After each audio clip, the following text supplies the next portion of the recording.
Sac Vuitton et liasses de billets. En Côte d'Ivoire, des influenceurs soupçonnés de blanchiment. Après avoir créé la polémique dans une vidéo taxée d'exhibition de richesses, deux célèbres influenceurs ivoiriens ont été déférés au pôle pénal économique et financier. Les autorités veulent stopper ces pratiques popularisées par le coupé-décalé. Un sac de voyage Louis Vuitton rempli de plusieurs millions de francs CFA en liasses de billets renversés par terre. C'est le célèbre influenceur ivoirien Stéphane Agbré, dit Apouchou National, qui est l'auteur et l'acteur de cette vidéo postée sur Facebook début novembre et rapidement devenue virale. Il n'en fallait pas plus pour créer la polémique sur les réseaux sociaux, mais aussi pour s'attirer les foudres des autorités ivoiriennes. Le 12 novembre, interpellé et auditionné par la police économique au sujet de l'origine de l'argent, Stéphane Agbré a soutenu qu'il appartenait à Lionel Akobé, dit Lionel PCS, un bookmaker et pronostiqueur devenu célèbre en ligne pour ses conseils en paris sportifs. Face aux enquêteurs, il a soutenu que l'homme lui aurait confié ce sac et son contenu en vue d'acheter une voiture. Toujours selon ses déclarations, il aurait simplement exhibé cet argent pour faire parler de lui. 5 ans de prison. Les suspects ont été d'abord placés en garde à vue par la direction de l'informatique et des traces technologiques de la police économique qui tente de remonter l'origine du pactole. Ils ont ensuite comparu devant un juge d'instruction du pôle pénal économique et financier.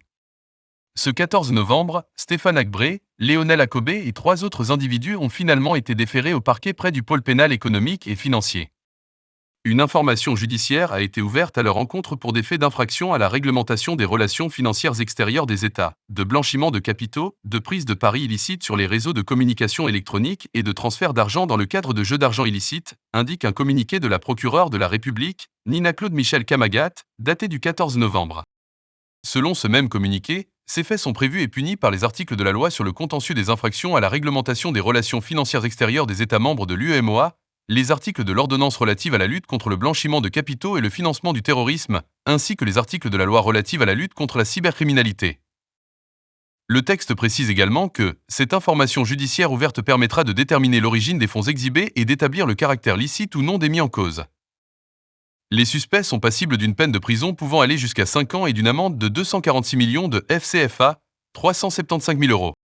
Pour Maître William Sombo, l'avocat de Lionel PCS considéré comme le propriétaire de ces millions, son client est un jeune bookmaker qui gagne illicitement son argent grâce à ses paris fructueux. Il a su maximiser ses gains en misant de fortes sommes, mais ne savait pas qu'il était interdit de les exhiber sans justification. Un cadre du RHDP échappe aux poursuites. Si cette affaire a déclenché une vive polémique, c'est parce qu'elle relance le débat sur la consommation ostentatoire et l'exhibition de richesses sur les réseaux sociaux, devenus des pratiques populaires avec l'essor du coupé-décalé dans les années 2000.